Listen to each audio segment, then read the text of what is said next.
Good. Okay. Just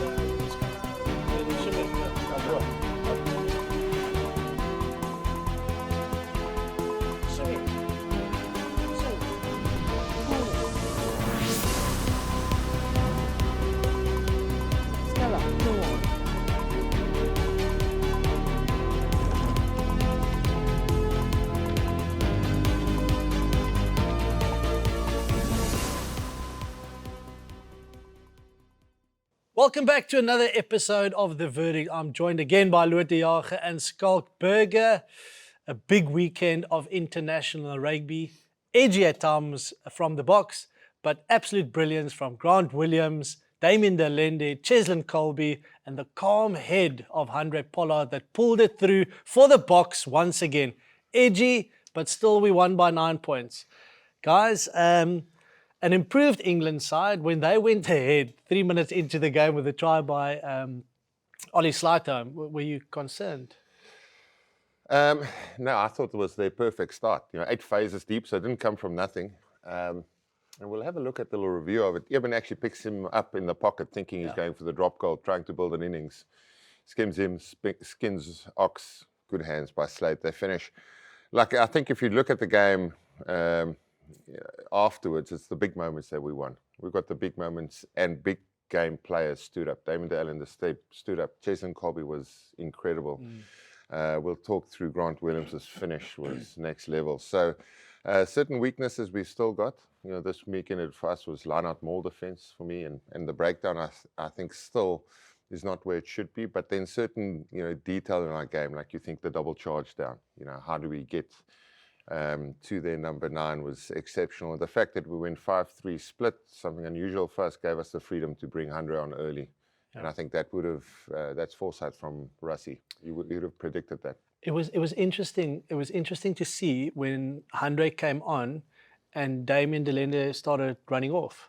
And then Andre told him, no, you staying on, Marnie's off. So it was obviously a change in tactics. So they probably were thinking, bring Andre on, Damien goes off, you have a kicker, but still you maintain the attacking game. But the complexion of the game changed and they had to adapt, which they did, which is again just shows the quality and the experience that they have in the squad.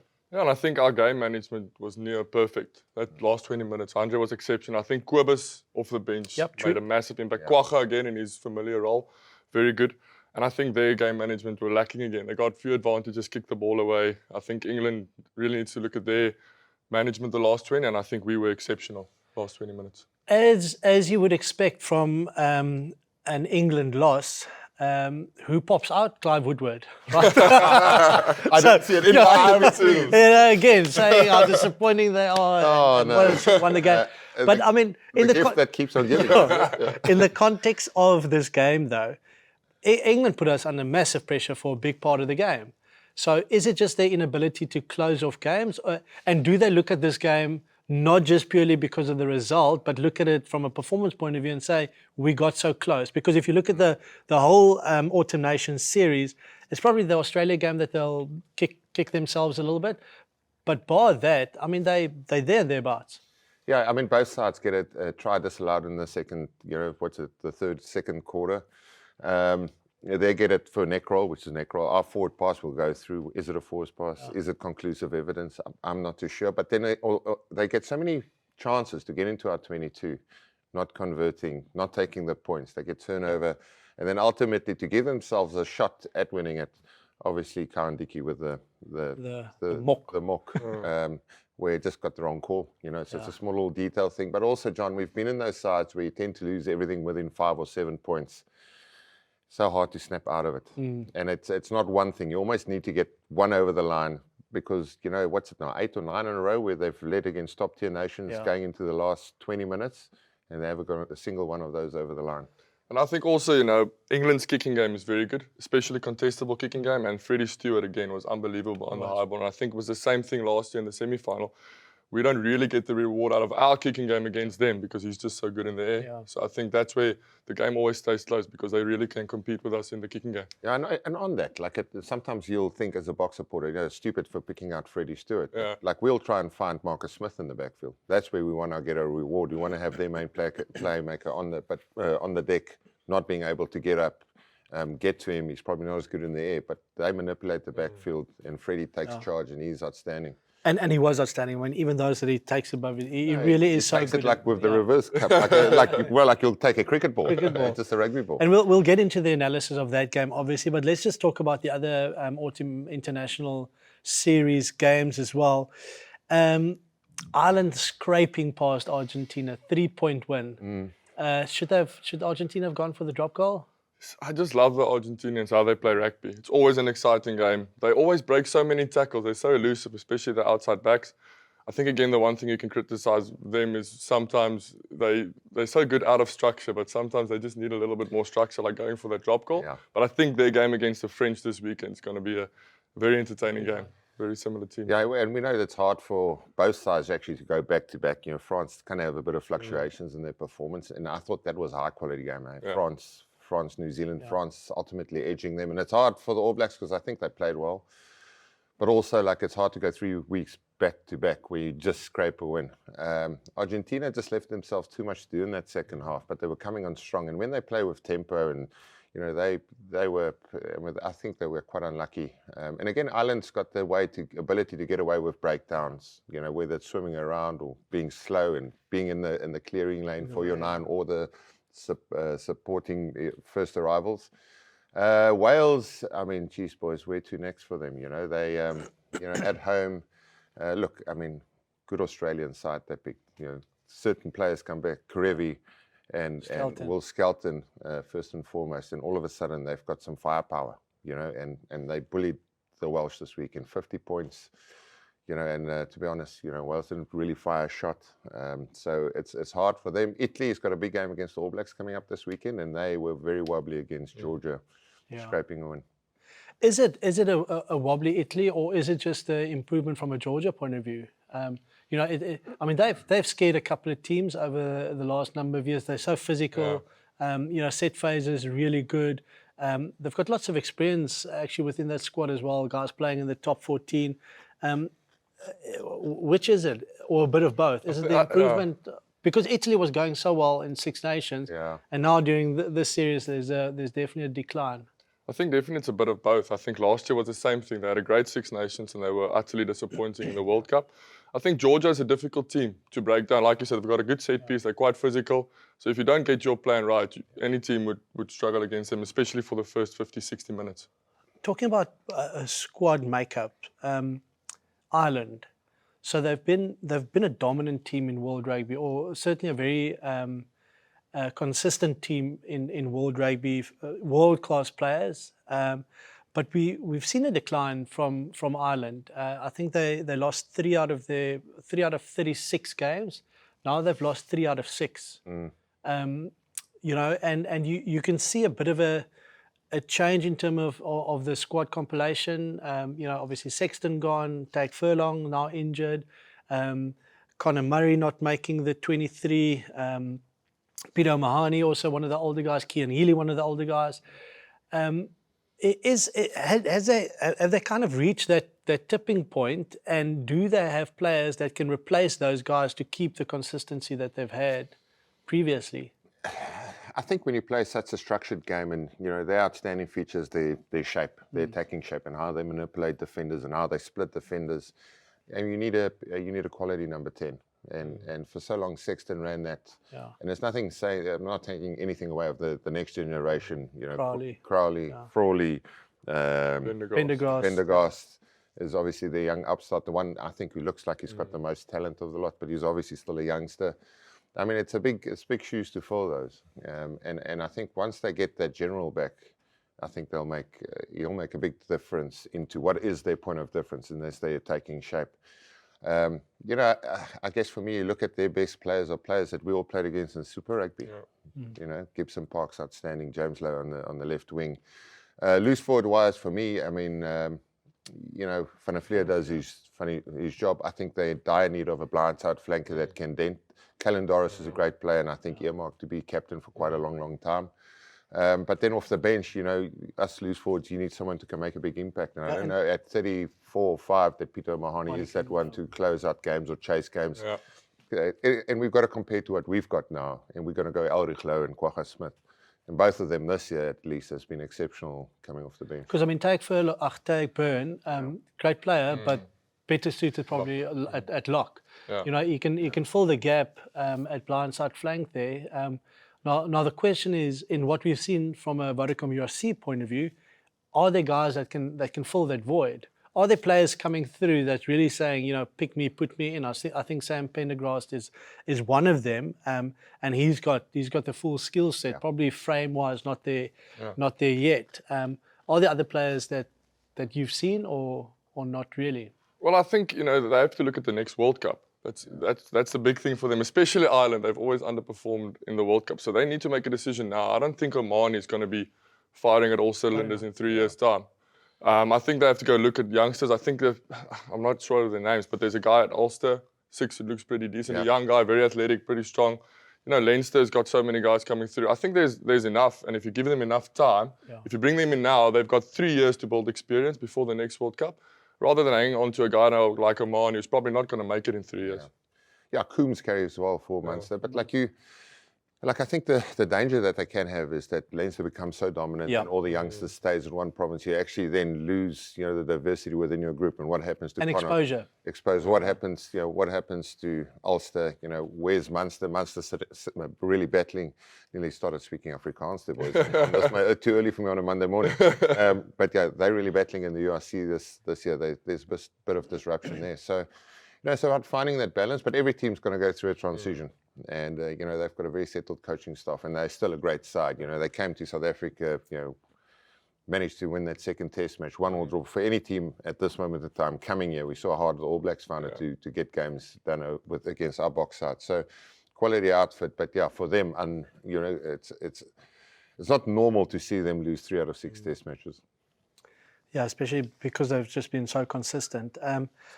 Lastly, before we get to the England game, just want to speak about the All Black France game again. High quality game.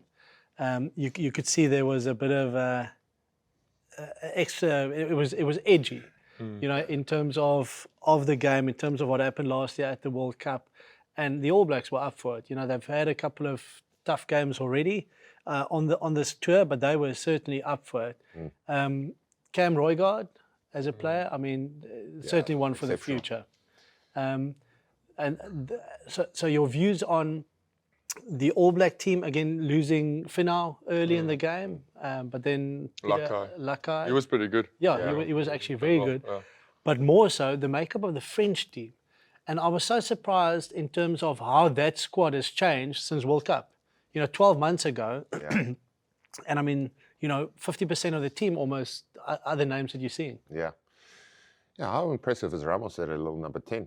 Yeah. You know, so used to seeing him play at fullback. Obviously, they've had some drama with Jalibert, and, you know, like that's a very French thing to do. Yeah, I don't sit on the bench. I don't sit on the bench. I don't think I've ever had that privilege in my life. Obviously, Intermac, you know, he's been injured for in and out of injuries. And then, you know, he's absolutely lethal off the tee box. But, I mean, his game management's exceptional, but it's a high-quality game.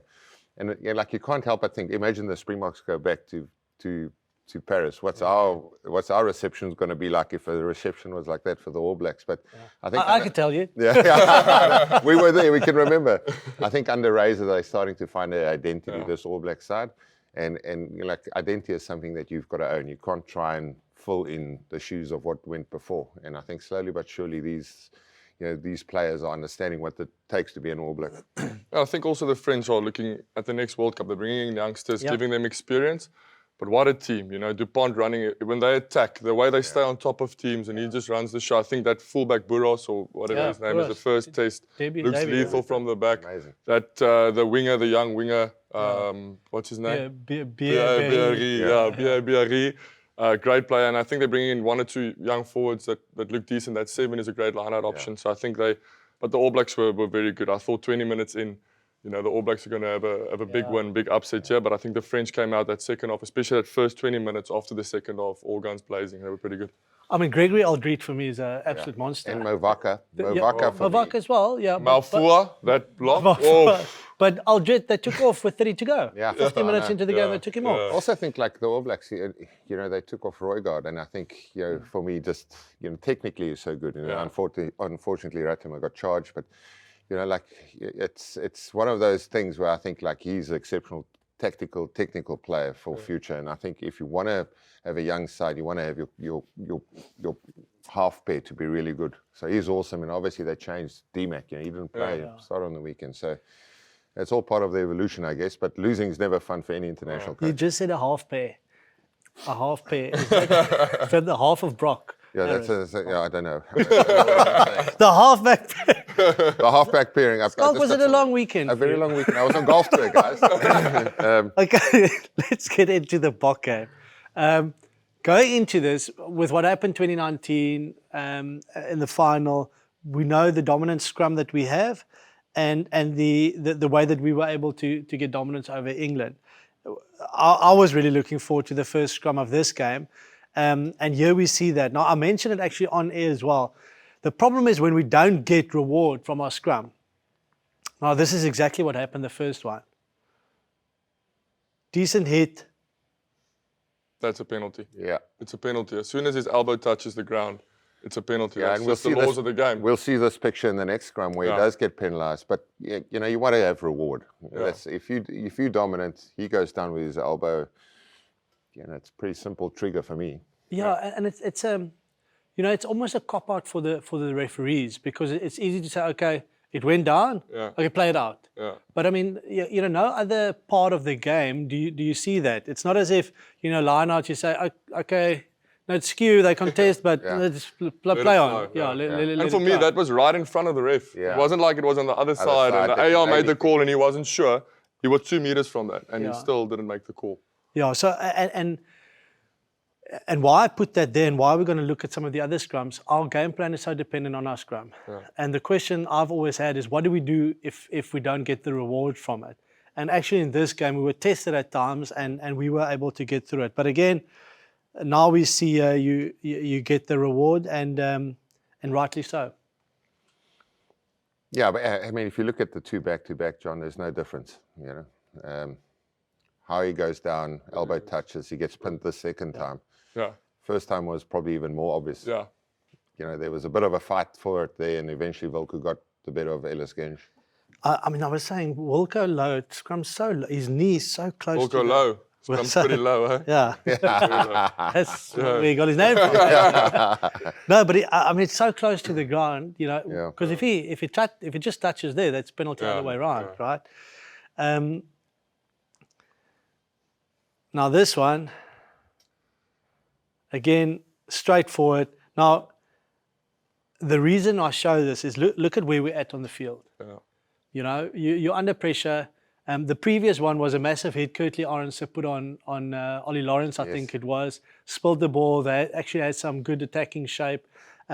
Also remember that they already, before that previous one, they already scored the early try. So to get back into the game, you make the big hit, you get the scrum, but such an easy exit. Yeah. And again, like I said, we are just so dependent on it. And also right before halftime, that critical 5 minutes before, 5 minutes after halftime, you don't want to leak any points. It just relieves all the pressure. Now, what this leads to is a kick out. And Lood, before we actually get to the clip, and I'll just play it on, because pressure relieved here, we get the penalty, you're able to kick it out and get the line out.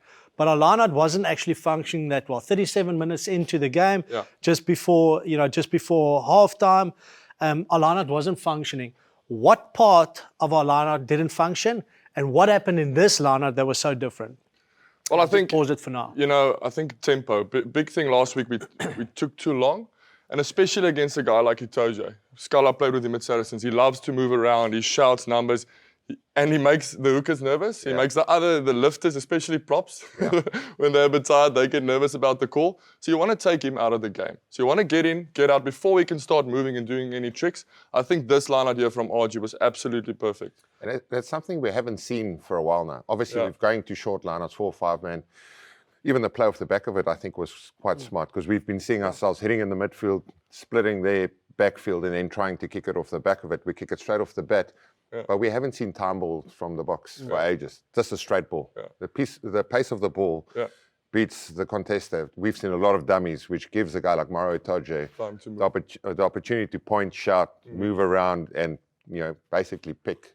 Explain tempo for us. So if you're watching now, you don't know what we're saying when we talk about tempo. Tempo is basically, rather than now this team lining up here, looking at what's going on with the opposition, then making a call, moving around, and then going up, we're saying, call's been made, step, walk in, throw in. Yeah, get in and get out. And I think it's easier to do when you get a penalty because you're kicking the ball forward and everybody's moving forward. You won't always have tempo, and that's understandable. When a team kicks in behind you, obviously you're gonna have to slow down a little bit. You can't always have tempo. But when you because the big thing is you want to get in and you want to get out as quick as possible. And if you just play this, and sometimes what happens, just before you play it, sometimes what happens is you see a guy opposite you, but RG's 206. He's got Eben and Peter Steff lifting him. Yeah, even if there's a guy standing there, and we've got good hookers who can throw the ball, you just back yourself to get higher than him. And that's a good thing about RG. He's not a guy that overthinks it. He gets in and he gets out. And I think this was and let's talk process. So you go in there.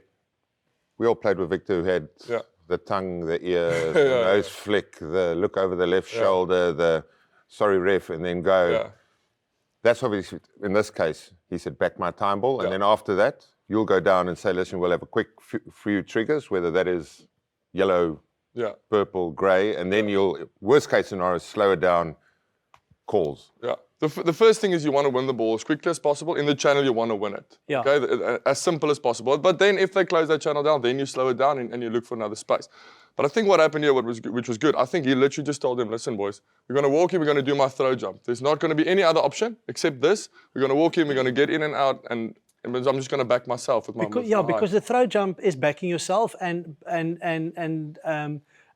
backing yourself in saying, I'm going to be quicker than the opposition because they're going to be reactive. Yeah. So it's always, if you go in, you jump, you're always going to be reactive. So if you are in sync with your hooker, that ball gets to you before this guy can get to maximal. Yeah, and the last thing about a throw jump, just to explain it to the people at home. If you look at England, I'm going to take over. Yeah.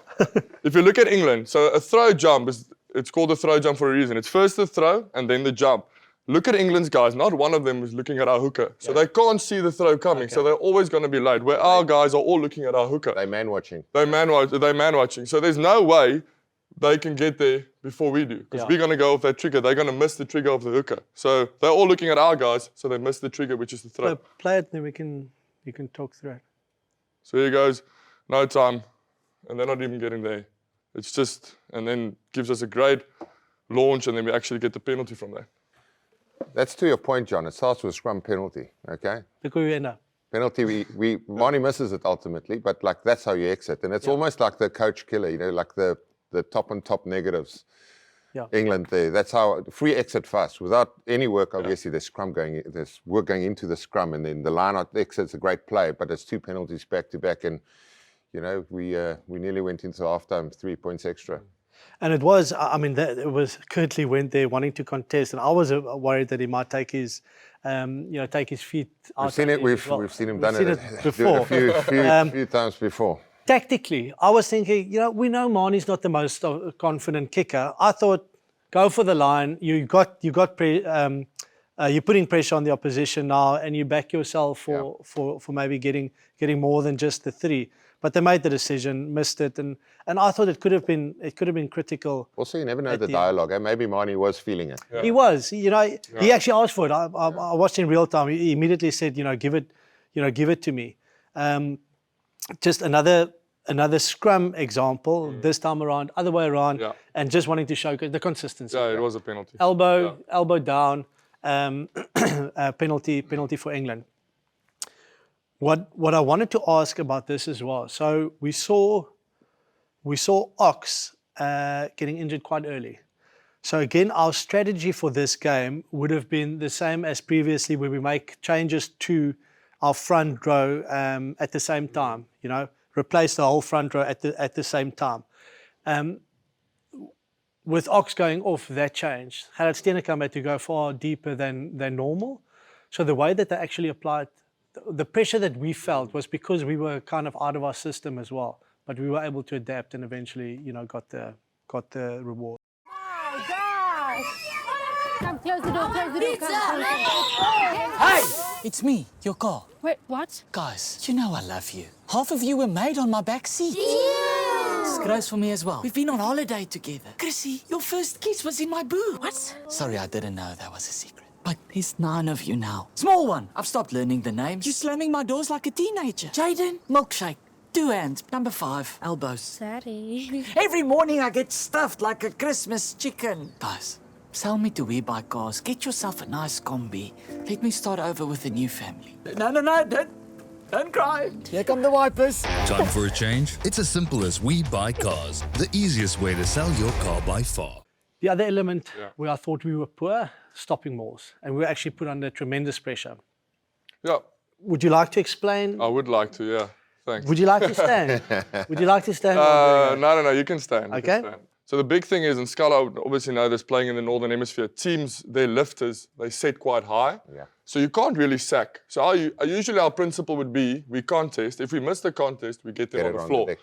But I think this week the plan was, listen, we're not going to get any reward from the sack because their lifters, look at their lifters when they come down, number 70 now and the guy on the other side.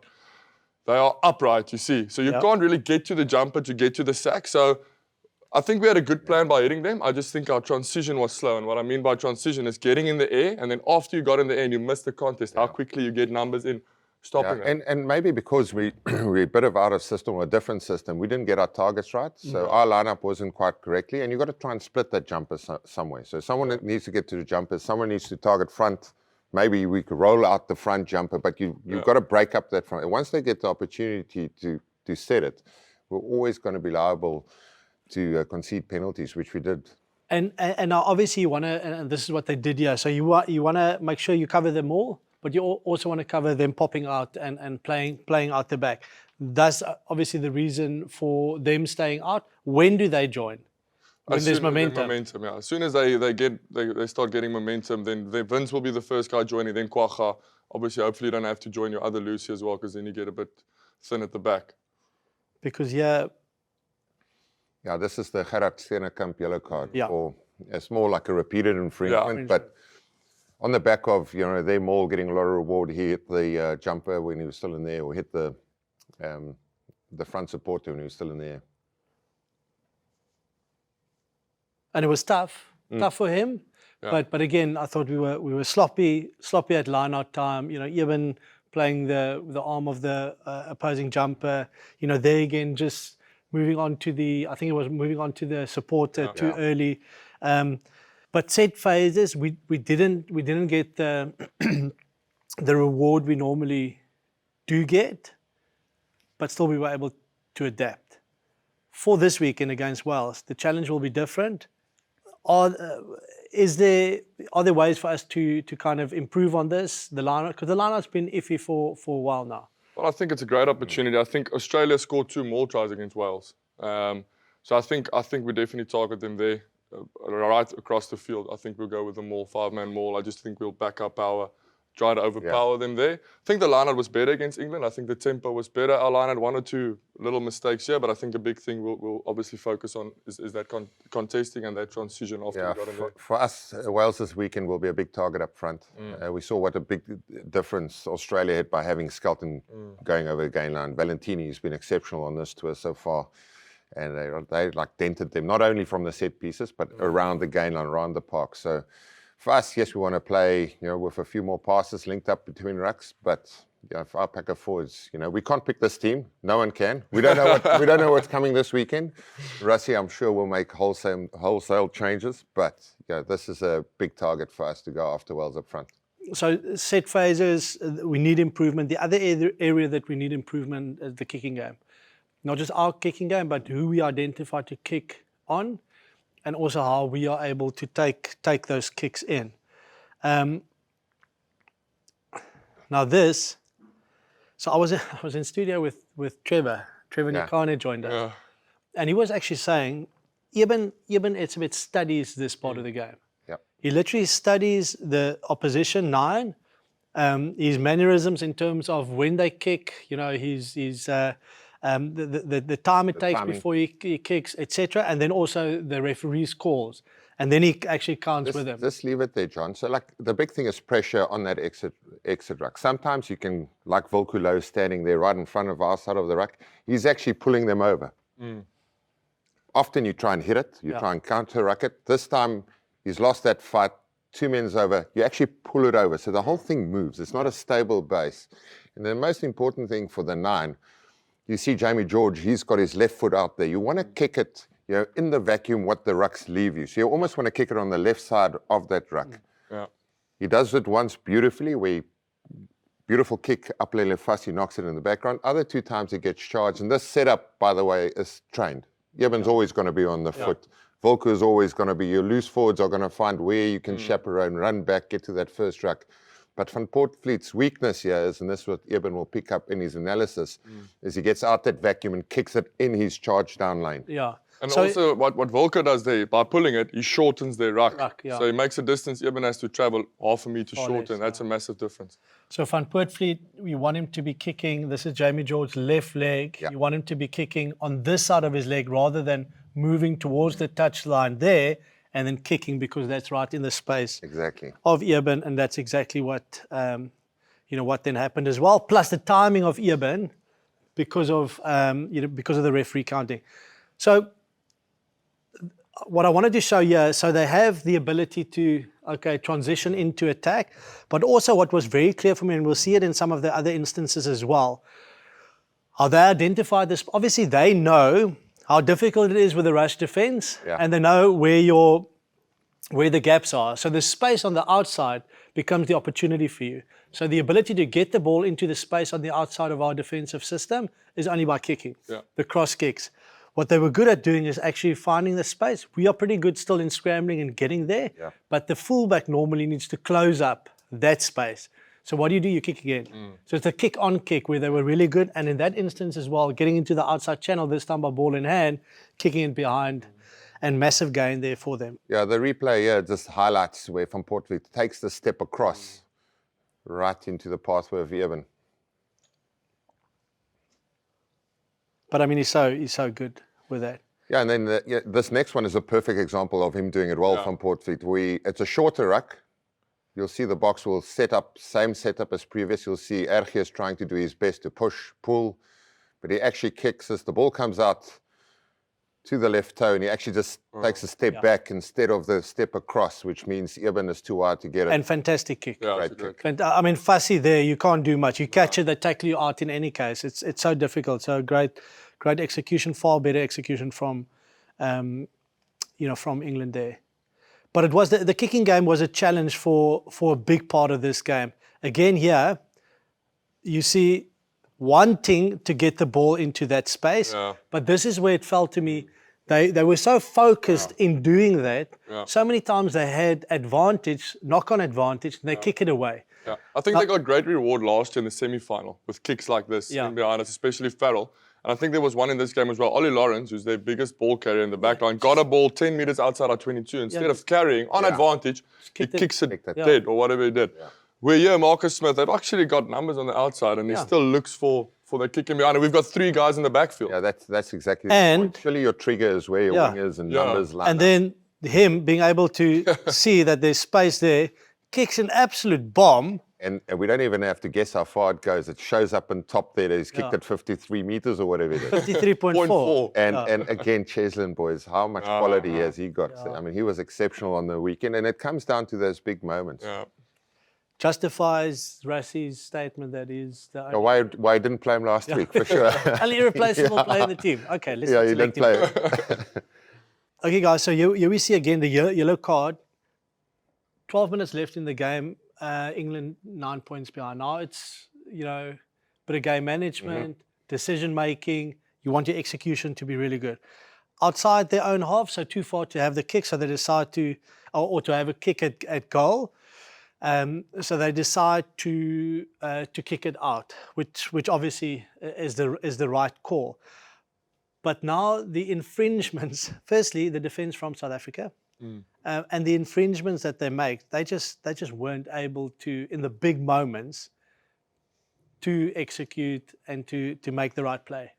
Yeah, they get a couple of these. I mean, you can't take anything away from our defensive set. We had a couple of massive defensive sets. And Scala, before we actually get to that, because I think this is the one that actually do more, if you want to talk, just because they put us under pressure with them all, if you actually want to talk about how we didn't get this right in terms of our stopping. You know, like when we talk about artificial tempo, look at them. You know, like that's now been slowed down by the referee because of the substitution. But it's actually like a up and go. Yeah. It's not like they don't go static for long. Yeah. And just way too much momentum. Yeah, that's... And penalty conceded. We were nowhere there, really. We tried the contest, missed the jump out the front, back support, they didn't split the jumper, they got the wood on us. And it's again, I think, you know, when you go a whole season with you contest and then you sack, and all of a sudden you change that system. It takes some time to get used to. So we actually actually got in the air. Our transition was just slow, and they got a good punch, and they got momentum straight away. But again, our defense so close to the line, it's just, you know, it's non-stop. It's bravery, boys. We saw it last week against Scotland as well. Unbelievable. Yeah. Now, I'll play this through. What happens, eventually they come back for the penalty, so they don't score. Then they go and they kick it out again. They do not go for the 3 points because they had another penalty right here. They do not go for the penalty. They decide to kick it out. So again, it's 2 scores. So try conversion plus penalty, you win by 1. Yeah. They decide not to kick it goal. Yeah. They kick it out. They went for the line out. They had a bit of a trick play, and that's where Lukau and Dicky, they had the mock or whatever. We got the short arm. We kick it out. Long story short, they maul again. We end up here under pressure once again. Now, in the big moments, they weren't able to execute. Yeah. In our big moments, the players were able to step up and make the big plays, whether it was tackling, whether it was breaking the line, which we'll see later from Damien Delende. But this is one that I wanted to show. They take it out the back, big carry, but just look at that. And for me, that's experience, you know. You saw yesterday, Wales scored because Swahili tried to read out the back. Yeah. Where these guys now in our 22, we're gonna stop the front door. If you want to get around us, good luck. 100%. We're not, because 5 minutes before this, they ran the same play, they got a little bit of momentum. And I just think the boys said, front door, we're going to front up, we're going to stop that. If they want to get around us, good luck. And that's great defense. So 5 minutes later, constantly under pressure, big play by Lucanio and Jesse Kriel. We get the turnover, and you can go as far as to say he basically won the game there. Yeah. Mm-hmm. And England, you know, unfortunately for them, they had so many opportunities in the last 12 minutes and just not able to do the same. See the relief. Kobus is ready for it. Yeah, he was tough. He looks ready. He looks ready. And where do you end up? One too many caffeine gum. Yeah, double up on the caffeine gum. I mean, like they used to have a saying, like both ours is in one socket. He's not flinching there, but he's looking for the quick tap, which obviously Henry Pollard had to call. Okay, guys, we've seen the game management. We've seen the set phases. I've left the best for last. The try scored. I mean, the way that England started this game, it did make me a little bit nervous. I mean, beautiful start. And they had to start big. You know, I think if they didn't start big, I mean, the Boks would have put them away. Marcus Smith can play. If there's anything good that comes off their attack, it's him. From him, yeah. Pulling the strings. Even Esabeth, again, like so aware of the guy on the foot. He sits in the pocket for the drop, goes to him. You know, if you want to have a bit of a weakness, it's like ideally want to have a push on both sides of the ruck, always. And Eben went, obviously Ox was standing there, no push from him. I think it was Grant out the back of him also, like in behind the ruck where your 9 should be. And he does well to skim Ox, and then it's a 3-on-2, which they executed beautifully. Even the little touch from Slade was exceptional. Because, I mean, you can't blame Eben. You know, he's right in it. But I think that's his job description. Yeah, it's the cohesion from the rest just to go up. We had our 2 props next to each other. They're on the blind. And, you know, it's... both tries, actually. This one where Anil runs a beautiful little unders line. It's unutilized skill nowadays. But you see where... And he actually comes quite early, eh? Yeah, but if you just take it back to the ruck there, we're a bit clumsy. We get in each other's way, and it's Ox tries to get up. He's probably at 2. Ideally, Sia can swim past him. He takes 2 over from him or bounces half a meter. But you can see Eben said at ruck, he's not moving. Yeah, but it's Ox and Sia. Sia probably should have moved out, and Ox be on bodyguard. And the thing there is because they're picking going. It's 5 minutes from your line. You don't want your pillar to move. No. So Eben should stay. Yes. Sia and Ox should work out, work around Eben. So your pillar stays. That's why Eben, he's right there. He should stay. Sia should maybe work around into 20, and then you've got Volko. And you can see Sia realize it a bit late. By the time he gets up, he actually runs into the back of Boks, and then credit to Andeel's line, the way that he dips on the inside shoulder, catches Volko unaware. He doesn't adjust, and then he splits the two. Yeah, so just a bit of communication. Yeah. You'll see the Ox still. You'll see it now. Ox almost trips over of Sia's foot. Yeah. Yeah. Ox is still reloading, so Sia probably should get to 20. And he's starting his line. He's starting his line already. Nice line though. In out. Ups. Old Bulls line. Yeah, the old inside shoulder. You're not allowed to pass. Tuck and go. But like if you Volku there, you'll probably be a bit disappointed in your reaction too. I know you're watching the ball and he runs a beautiful line, so blindsides him. Hence, it's so successful. So are you saying you can expect Prop to react quicker? Yeah, I think so. Okay. I think so. Not in our days, but we can ask of them now. Then this one, almost carbon copy, pressure on the line. Our defense being really solid once again. But inevitably... This is the one that gets disallowed for the neck roll by Moro Itoje on Malcolm Marx. How many times are you allowed to neck roll? Yeah, So this was the first one? Yeah. And he got him a second one right after this, the same player. And then the ref told him, well, listen, if you do it a third time. So you're allowed 3 neck rolls. Yeah, before you get a card. I'm not too sure. Neck rolls to me is pretty clear infringement. But it's Malcolm Marx's fight, he didn't give it up. He was hanging in there, and it's the right decision. He puts the hook out and gets him. Doesn't get him the first time. Malcolm beats him on the shoulder battle. And then he folds and rolls him to the side. Because it's the fact that it's around the neck, but also the big thing is the cleaner falling on the joints, on the lower limbs. Because what normally happens, and we've been through this, falls there, knee goes in. That's way worse than Cummins' one last week. I was about to say, you go from one week to the other week. For me, still, I don't want to see cards for it, but it's definitely a penalty. If you do 3 of them, I think you'll be in trouble. Yeah, and it's more comparing last week to this week and then kind of judging on what we feel it should be based on that. And that is where we're getting confused. That is where we just don't know. But try disallowed. It was a big moment. But we'll get to the fact that 5 minutes earlier to that, earlier than that, the same happened to us. Grant Williams, how's the pace of this guy? Guys, our breakdown wasn't clear and clean, so it was a bit loose and he made a few errors. But once he gets into these type of areas, it's magic. It's magic. And look, our tries, boys, the steps, the footwork, we create half a chance. It's not like creating an 80% chance. Look at this. You got absolutely no chance of stopping. But also, Schalk, the fact is that he's so quick. So Freddy Stewart is, he's just trying to get there because Grant is so quick, he can make it to the line and score the try there. The fact that he can step, and Cheslin can do the same. The fact that they step and not lose speed, that is what makes it just next level. Watch how he sells him to the right. That's crazy. Goodbye. Off the left. That is spectacular. And also that's unreal. Also the awareness to see the ball's popped out. Actually back yourself and be a threat. Yeah. Because so often a 9 can there stand still and wait for a forward runner and you lose that momentum. You don't stand top of the game line. The fact that he runs at it, tightens up our whole attack and we're running off the back. We're seeing a number in front of us, which is... And I think also Tony Brown encourages that. He wants the 9s to be a threat. And I think that just frees Grant up to go for stuff like that. He doesn't hesitate. This is the double charge down. Charge down by Eben. Charge down by Peter Steph. And how that ball stayed in field. I don't know. But also, it's Peter Steph's like chasing a dog, chasing a packet around the field.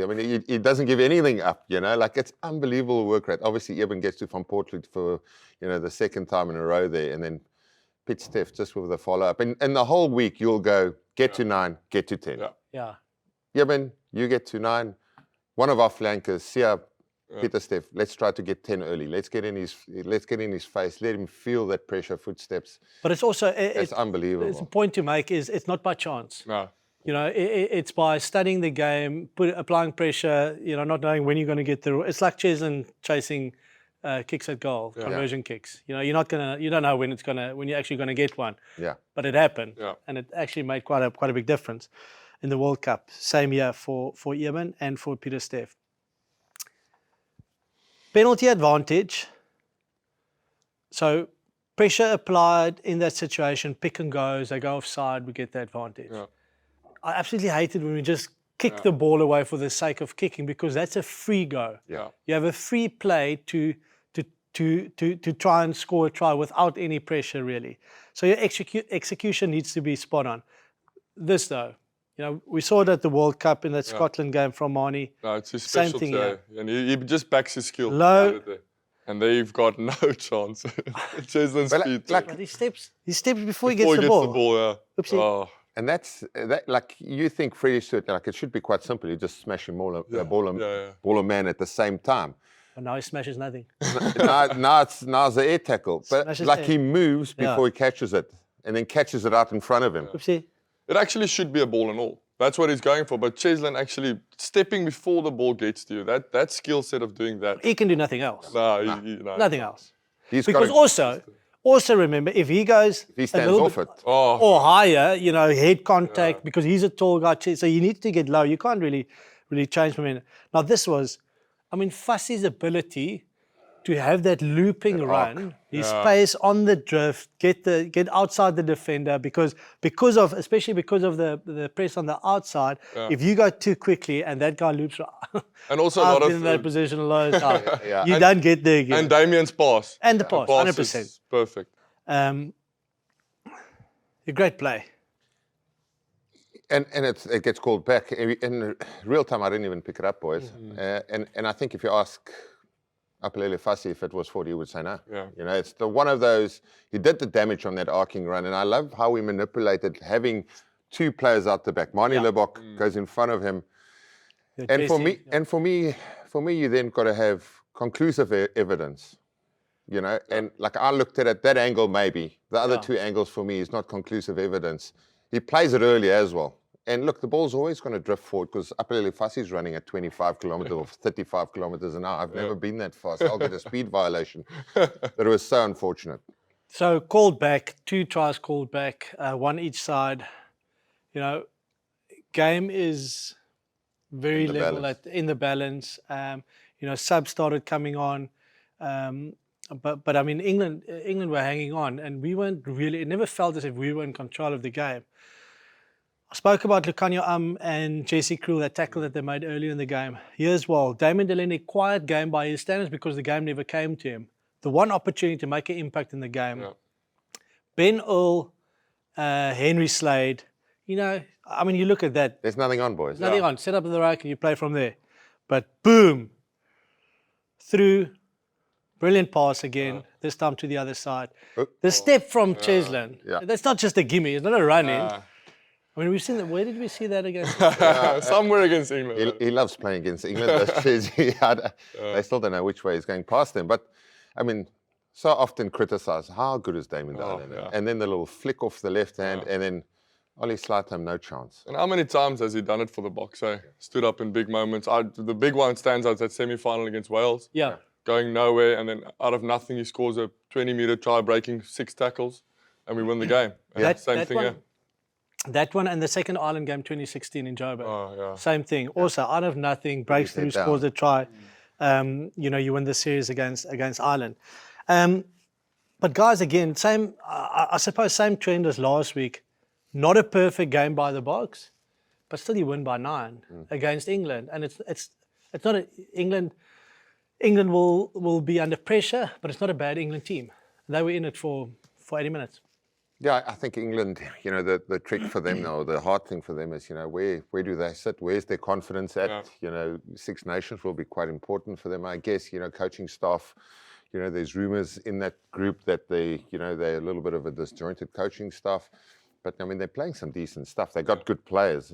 I mean, so if you're an English fan, you probably try and be as patient as possible. For the Boks at the moment, the big moments comes our way. And it's our big name players that step up in big moments. And this weekend was by no means perfect. But we've all been in a game where it doesn't go away. You don't have the perfect start. 90,000 people. It's not easy, and you somehow find a way to get a result. And no team in the world is better than us at the moment. Lood, we're not just here to have our Freddy's legacy boerewors and biltong and drink out of our We Buy Cars mugs. You're here to give your verdict on the game. If 10 out of 10 is a perfect game for the Boks, what do you give this performance against England? Well, I got a lot of stick last week for going with my answer. I was very diplomatic in my answer last week, but I think honestly this week is getting again a 7.5 out of 10 from me. It's like my win by 10 points, 10 to 12. You can't go wrong.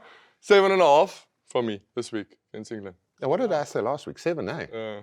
Yeah, we've got to go a little bit better. So 7.5 for me. I think we were a little bit better than last week. Still, by no means at our peak performance, but still, I mean, you go at some stage in our careers, we'll watch the Boks having a horrible time at Twickenham. Yeah. So to go there and get a result for me, I mean, I love the Boks performance. Our fight is off the charts, and Cheslin's special, and we've got a few players that's nominated for World Player of the Year. 2, Jean de Villiers, Cheslin Colby and Pieter Steph de Toy. I mean, incredible. Yeah, I think it's credit to the whole Springbok team for what they've done this year, the performances that they've put up, and they're on the go to get the clean sweep in the autumn series as well. So Wales this weekend, who has now lost 11 games in a row. Will we see Warren Gatland still part of that group on the weekend? Someone said there's 410 days since their last victory. So I think it's so tricky because where do you go to from here? So for me, it's just you want the Welsh players to get something out of the weekend's game. Whether that's a result's probably not realistic. I mean, we don't know what Team Russie's going to pick, but we can't come this far and then let it slip and leave with a bad taste in our mouth. So whoever gets picked this weekend will see a big opportunity to go and beat Wales convincingly, which I think we can do.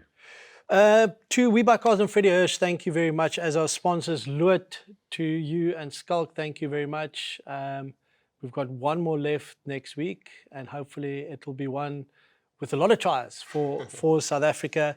Again, to Eben Etzebeth, to Pieter Steph de Toy, to Cheslin Colby, who are nominated for World Player of the Year. Congratulations, and let's hope we do get one of our boys that takes that. Sasha Farberg and Gomezulu also nominated for Young Player of the Year, so good luck to him as well. To all of you watching, if you're watching on YouTube, please do comment, follow us, give us a thumbs up, put some questions there in terms of what you would like to see, your comments on the game and what you think about it. Also, whether you would like us to use Lood again. Or whatever you want, just comment. But that is our verdict for this game. We're back next week again for our last episode of the year after the Wales game. But to South Africa, to the Boks, well done for that performance. We've gone with a 7.5 out of 10. It's never easy to win at Twickenham. The Boks got it right. In the big moments, they were able to step up, and it's our world-class players that we had that was able to pull it through for us. And also collectively as a team. It was just magnificent. I'm pretty sure a totally different team will be playing this weekend, but we will be back with our same crew to give you our verdict for South Africa versus Wales. Until then,